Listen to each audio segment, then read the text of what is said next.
महाबली शिव, महाबली शिव, आदि अंत शिव, महाबली शिव, आदि अंत शिव, पूरन सकल काज, हर हर महादेव, हर हर महादेव, हर हर महादेव, शिव शिव शिव शिव शिव शिव शंकर आदिदेव, शंकर आदि।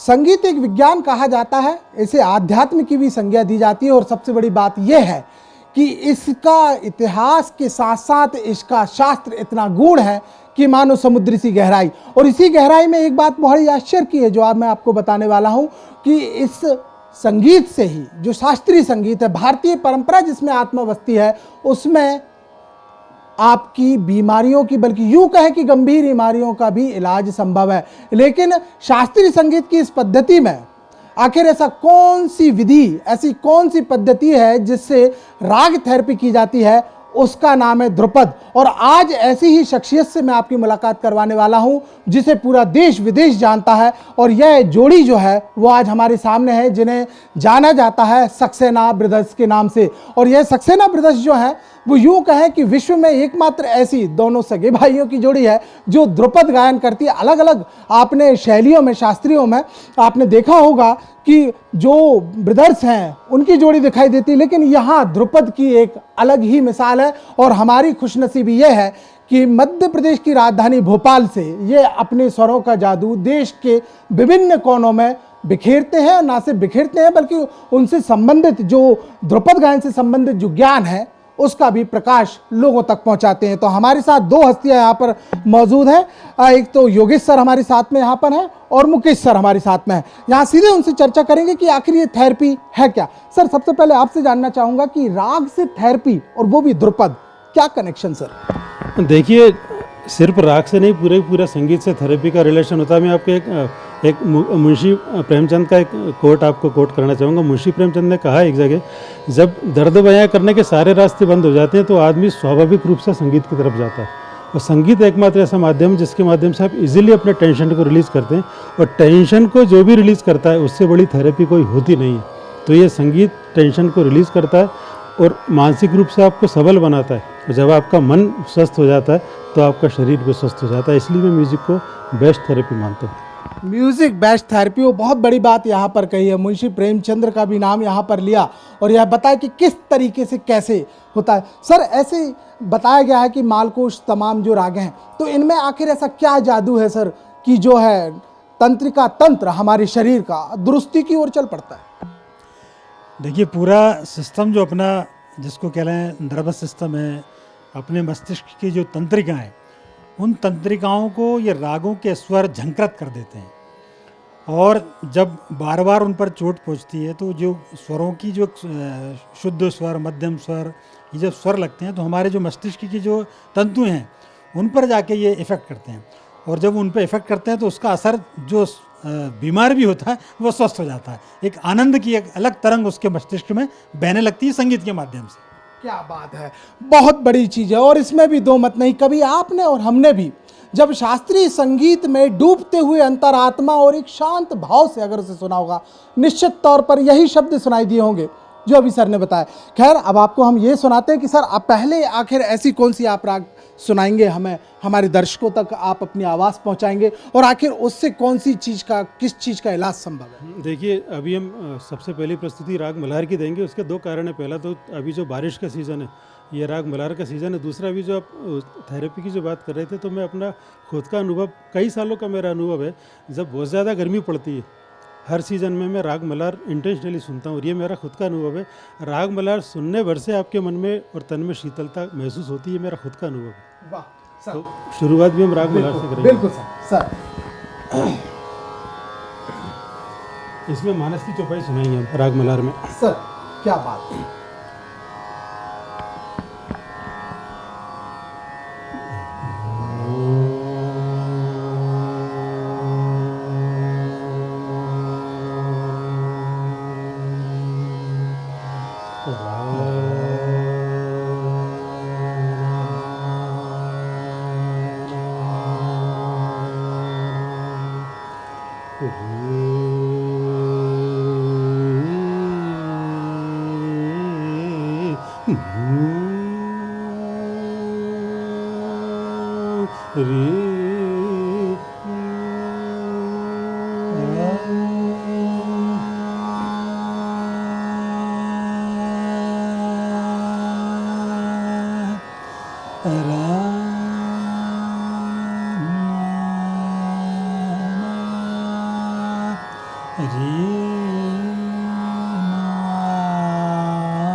घनघमण्डनवगरजत घोरा घनघमण्डनवगरजत घोरा घनघमण्डनवगरजत घोरा प्रियाहीन डरपत मन मोरा प्रियाहीन डरपत मन मोरा दामिनी दमकरन घन माही दामिनी दमकरन घन माही खल के प्रीति जथा तिर नाही खल के प्रीति जथा तिर नाही बरसहि जलद भूमि नियराय बरसहि जलद भूमि नियराय जथा न वही बुध वेद्या पाय जथा न वही बुध वेद्या पाय बूंद अघात सहाय गिरि कैसे बूंद अघात सहाय गिरि कैसे खल के बचन संत सहजे से खल के बचन संत सहजे से शूद्र नदी भरी चलितो राई शूद्र नदी भरी चलितो राई जस तोरे उधन कल इतराई जस तोरे उधन कल इतराई भूमि परत बाड़ावर पानी भूमि परत बाड़ावर पानी जनु जी वही माया लपटानी जनु जी वही माया लपटानी समिटि समिटि जल बरही तलावा समिटि समिटि जल बरही तलावा जिमि सदगुण सजन पहियावा जिमि सदगुण सजन पहियावा सरिता जल जल निधि महु जाई सरिता जल जल निधि महु जाई होई अचल जिमि जीव हरि पाई होई अचल जिमि जीव हरि पाई घन घमंड नभ गरजत घोरा घन घमंड नभ गरजत घोरा घन घमंड नभ गरजत घोरा। अद्भुत अद्भुत अद्भुत अद्भुत और अद्भुत, इसमें दो मत नहीं कि मानिए ये रोंगटे खड़े होने वाला एक नाद अभी मैंने सुना है और निश्चित तौर पर आप भी जब सुन रहे होंगे तो विश्वास मानिएगा अंतर आत्मा से ही एक अलग अनुभूति, जिस प्रकार से कहा था कि बिल्कुल एकदम शांत एकदम बिल्कुल शांत और एकदम मन को शांत कर देने वाली एक अलग अनुभूति। सर बहुत अद्भुत एक राग यहाँ पर हमें सुनाई दी। अलग अलग मौसमों के आधार पर, अलग अलग बीमारियों के आधार पर भी कई रागें होती हैं। अगली ऐसी कौन सी राग से आप हमें मुखाविद यहाँ पर कराएंगे और आखिर उसकी क्या विशेषता होगी, खास तौर से अगर हम चिकित्सा पद्धति की बात करें? देखिए शिखिल जी, ऐसा है, हर राग की अपनी एक स्पेशलिटीज़ है और हर रोग पर हर राग अलग अलग काम करते हैं। अभी हम आपको एक सुनाएंगे राग मालकोंस।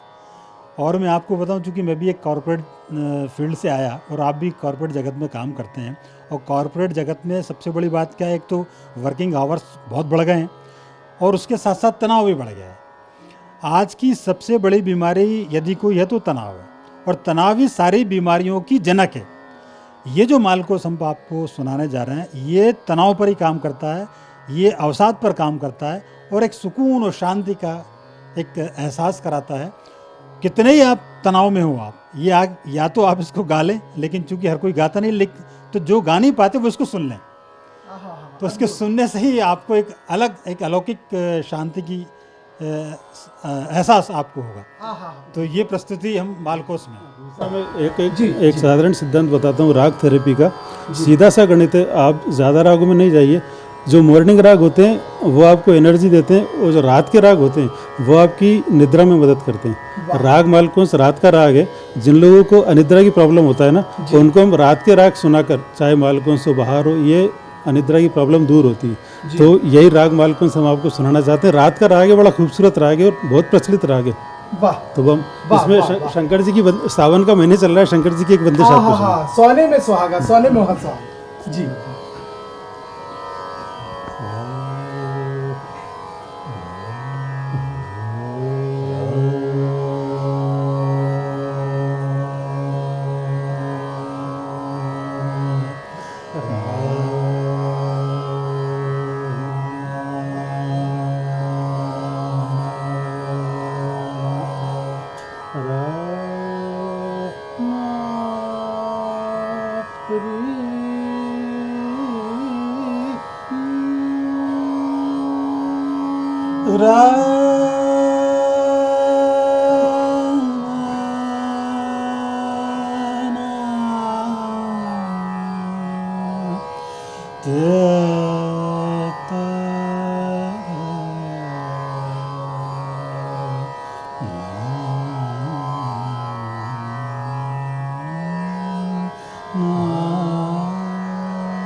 शंकर गिरिजापति, शंकर गिरिजापति, शंकर गिरिजापति, शंकर गिरिजापति, पार्वती पतीश्वर, पार्वती पतीश्वर, गरुड़माला महामय महेश्वर, शंकर गिरिजापति, शंकर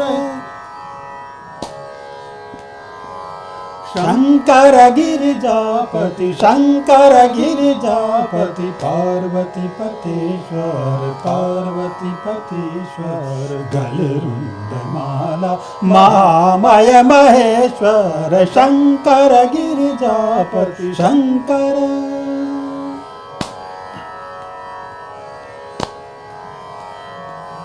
जटा में गंगा, जटा में गंगा, त्रिलोचन त्रिशूलधार, जटा में गंगा, त्रिलोचन त्रिशूलधार, नमो कैलाशपति, नमो कैलाशपति, सतिवर भुवनेश्वर, शनिवर भुवनेश्वर, शंकर गिरिजापति, शंकर गिरिजापति, पार्वती पतीश्वर, पार्वती पतीश्वर, गलरुंडमाला महामय महेश्वर, शंकर गिरिजापति, शंकर गिरिजापति, शंकर गिरिजापति,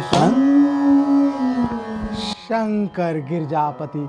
हर हर महादेव। सावन के महीने में अद्भुत ये राग, और ये वही राग है जो आपको तनाव पे, देखिए अपने आप चेहरे पे एक मुस्कान जरूर नजर आएगी और एक अलग प्रकार की शांति भी महसूस होगी। एक तो भगवान शिव शंकर यानी स्वयं नाद और संगीत के कारक माने जाते हैं, तो वहीं दूसरी ओर ये जादू बिखेरती हुई एक अद्भुत, मैं तो इसको ध्वनि कहूँगा सर, क्योंकि स्वर जो है वो इस ध्वनि के आगे मुझे बड़े छोटे लफ्ज लगते हैं, क्योंकि आपकी जो ध्वनि है अद्भुत है, जो पूरे देश विदेश पर मिलती है। सर, हम अगर ध्रुपद गायन की बातचीत करते हैं, आज की हम पीढ़ी को भी एक देखते हैं, एक हटके प्रश्न आपसे है। बहुत ज़्यादा अब ये विधा, ये पद्धति, ये शास्त्र और ये गहन अध्ययन और गहन विज्ञान अब उतना दिखाई नहीं देता। क्या सोचते हैं सर कि किस प्रकार से इसे जो है आगे बढ़ाने की ज़रूरत नज़र आती है सर? हाँ, आगे बढ़ाने की ज़रूरत नज़र भी आती है, और हम लोग कर भी रहे हैं कोशिश, और लोग भी कर रहे हैं। लेकिन वो एक तुलसीदास का एक चौपाई है, मैं चौपाई तो नहीं लेकिन उसका एक अर्थ मेंशन करना चाहूँगा कि कलयुग में जो अच्छाई होती है ना, वो पिरामिड की तरह होती है। जो अच्छाई होगी वो सिर्फ एक होगी, लास्ट में जाकर कम होती जाती है, बुराइयाँ ज़्यादा होती जाती हैं। तो ध्रुपद के साथ सबसे बड़ी दिक्कत क्या है कि ये एक छुपा रुस्तम है। इसकी जो क्वालिटी है, इसकी जो बेनिफिट्स है ना, वो आसानी से दिखते नहीं हैं, क्योंकि मेहनत बहुत ज़्यादा होती है, रियाज बहुत ज़्यादा करना पड़ता है। इफेक्ट तो अच्छा होता है, लेकिन लोग मेहनत से डरते हैं, रियाज से डरते हैं, इसलिए इसकी तरफ आते नहीं हैं। लेकिन हम कोशिश कर रहे हैं कि ज़्यादा से ज़्यादा लोग इससे जुड़ें, क्योंकि फ़ायदा क्या है कि ध्रुपद एकमात्र ऐसा संगीत है सारी दुनिया का, जो सारी दुनिया को जोड़ सकता है।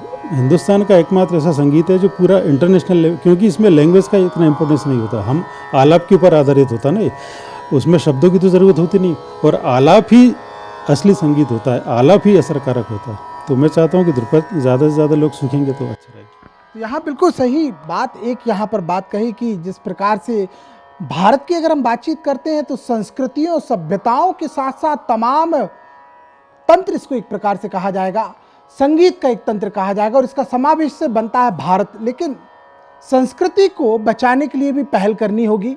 निश्चित तौर पर कहीं ना कहीं हमें आपको अपनी संस्कृति को आगे ले जाने के लिए पहल करनी होगी। हम ऐसे कुछ और भी इंटरेस्टिंग बातें, कुछ जानने योग्य बातें जो आपको ज़रूरी है जानना, वो हम करते जाएंगे। लेकिन उसके बाद अब हम देखते हैं कि आखिर अब ऐसी कौन सी राग हमारे सामने आती है और आखिर उनका क्या इम्पैक्ट यहाँ पर पड़ता है। सर, आज अब कौन सी राग? एक भोपाली हाँ, यानी भोपाल में हम हैं और भोपाली राग। सर, एक चीज़ और जानना चाहूँगा सर कि भोपाल से जुड़ी हुई क्या ये राग है क्या सर? क्या भोपाल? नहीं, ये भोपाल, असल में भोपाल का जो अर्थ होता है ना, वो राजा से होता है, राजा को भोपाल कहा जाता है, और ईश्वर चूंकि सारी दुनिया का राजा होता है तो उसी को डेडिकेटेड होकर इसका नाम भोपाली पड़ा। भूपाली है, बेसिकली भूपाली है। भूपाली है, अच्छा। ये आपका ब्रांच हो गया सर, हाँ, ये तो लोग क्या, जैसे आमतौर पर भोपाली अपन जो भाषा में बोलते रहते हैं। जब मैं सुगम संगीत का कोर्स कर रहा था तो मुझे भी एक भोपाली राग, यानी यमन के बाद मुझे भोपाली राग एक जो है वो सिखाई गई थी। लेकिन आपने बड़ी अच्छा पर्दा यहाँ से उठाया। चलिए सुनते हैं सर की आवाज़ में कि आखिर कौन सी बंदिश जो है हमारे सामने आ रही है। सर, इसका इम्पैक्ट क्या है सर, अगर हम इसको मेडिटेशन में देखें तो? देखिए, राग भोपाली जो है ना, ये बड़ा खूबसूरत राग है, और ये भी आपको उस तरीके से, ख़ासकर मैं इसका आपको एक, अब मैं मेडिकल उसमें जाता हूँ, अभी जो डॉक्टर्स लोग होते हैं ना, तनाव करने के लिए दो चीज़ों का हमेशा जिक्र करते हैं, ये मनोवैज्ञानिक होते हैं।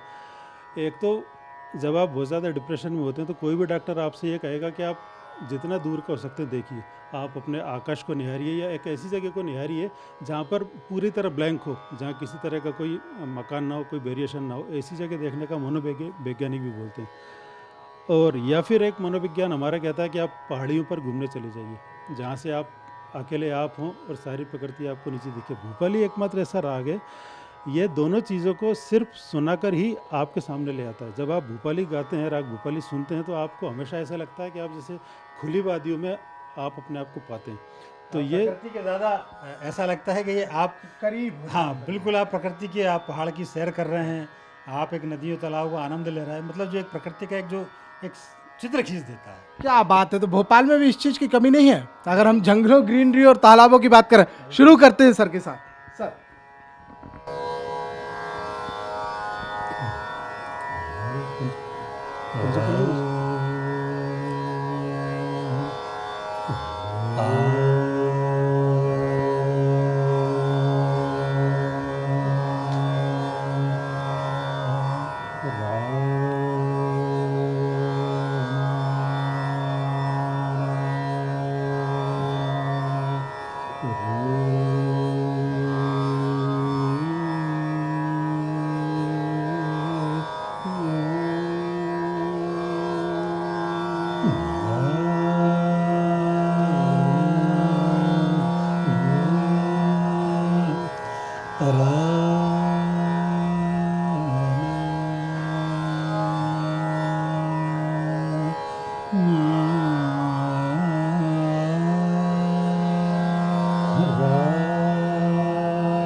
रा ना रे रे नो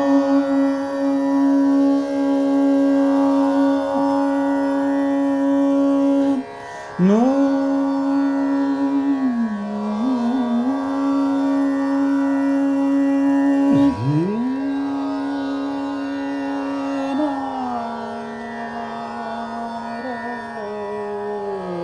रा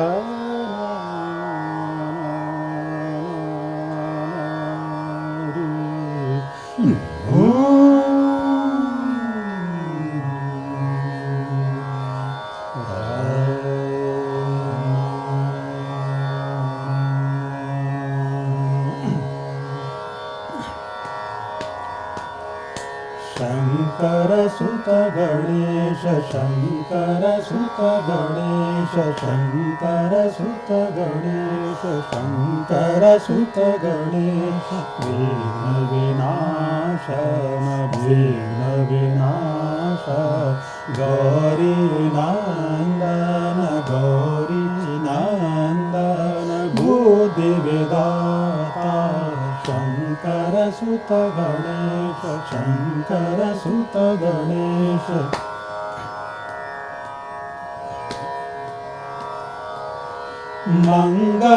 मंगलदायक मंगलदायक तुम हो कृपा सिंधु तुम हो कृपा सिंधु मूषक वाहन काटो सब कलेश शंकर सुत गणेश शंकर सुत गणेश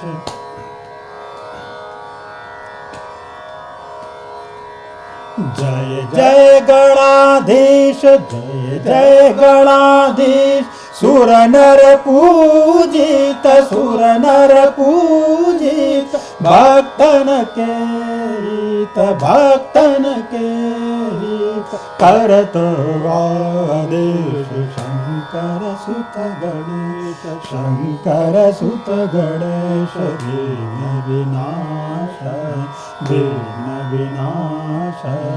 गौरी नंदन बुद्धि विदाता शंकर सुत गणेश शंकर सुत गणेश शंकर सुत गणेश शंकर सुत गणेश यानी भगवान शंकर के और हमारे हिंदू धर्म मान्यताओं में प्रथम पूज्य श्री गणेश एक दंत दयावंत।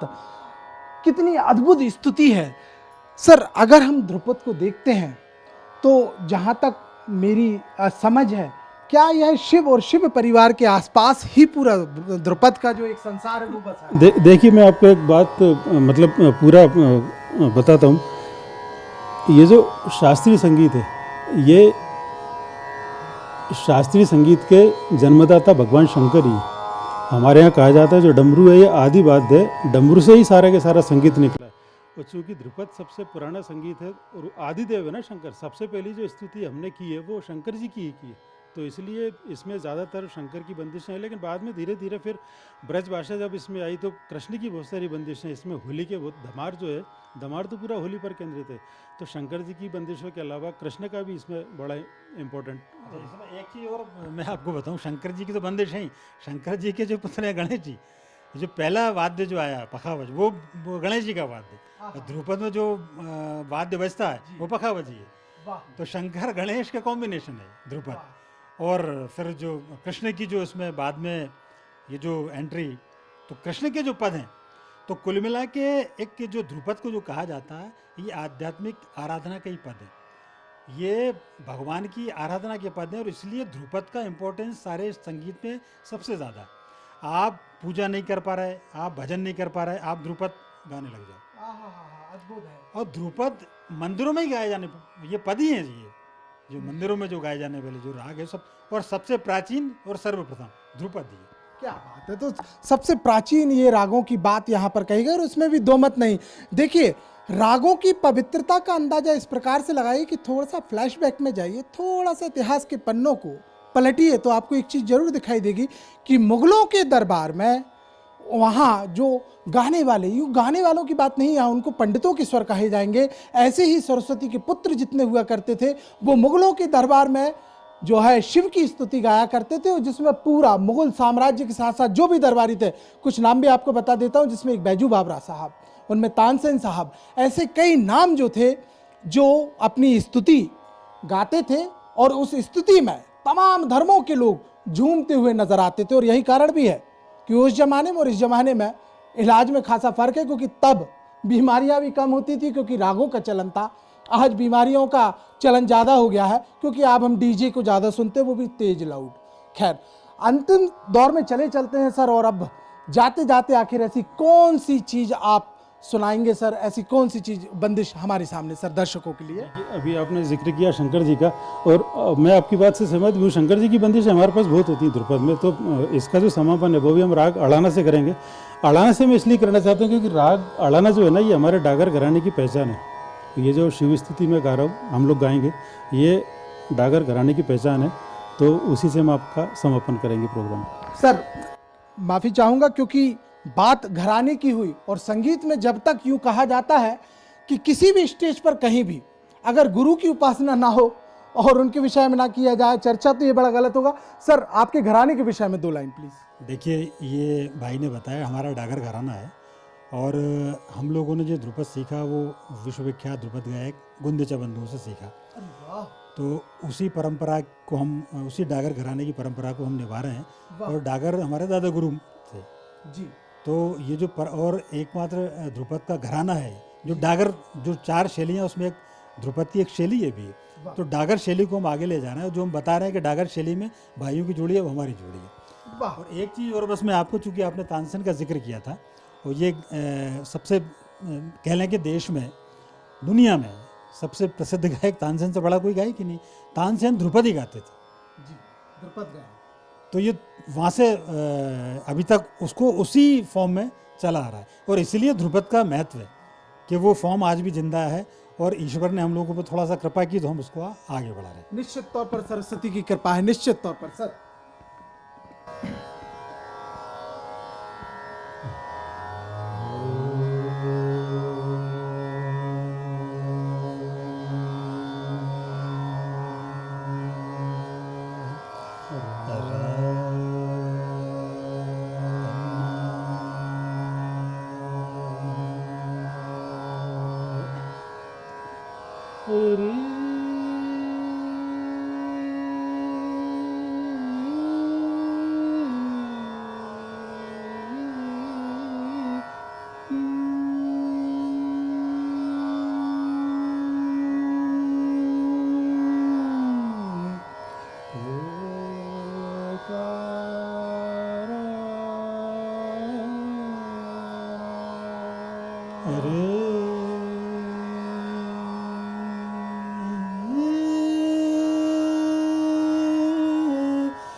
शिवा शिवा शिवा शिवा शिवा शिवा शिवा शिवा शिवा शिवा शिवा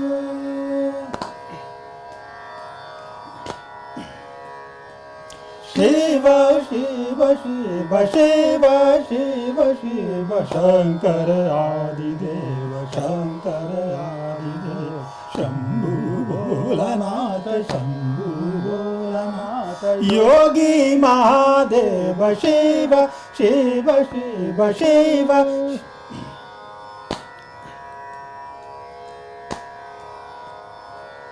महाबली शिव महाबली शिव आदि अंत शिव महाबली शिव आदि अंत शिव पूरन सकल काज हर हर महादेव हर हर महादेव हर हर महादेव शिव शिव शिव शिव शिव शिव शंकर आदिदेव शंकर आदिदेव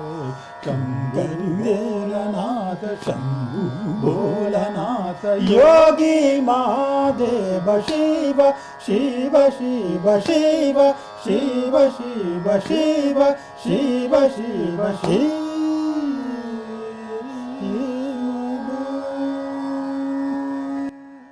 अद्भुत अद्भुत अद्भुत और अद्भुत और अद्भुत। यूं कहा जाए कि अकल्पनीय, सोच से परे, एहसास करने योग्य एक ऐसी स्वर की वंदना जो आपके सांसों के जरिए आप तक, हृदय तक पहुंचती है और आपके तंत्र का तंत्र को विज्ञान की भाषा में कहे तो ना सिर्फ दुरुस्त करती है बल्कि आध्यात्म की अगर भाषा में करें तो शिव के साथ साथ उस अखंड ब्रह्मांड के रचयिता के चरणों की धूल में अपने जीवन को समर्पित करने के लिए मजबूर कर देती है। यही है इन सरस्वती पुत्रों की ध्वनि। तो इसमें दो मत नहीं है कि जहां साथ लगन के विश्वास होता है, कठोर परिश्रम का फिर अभ्यास होता है, निश्चित वहां हृदय कलाकार का निर्मल भाव ताल है और वहीं मां हंस वाहिनी का वास होता है।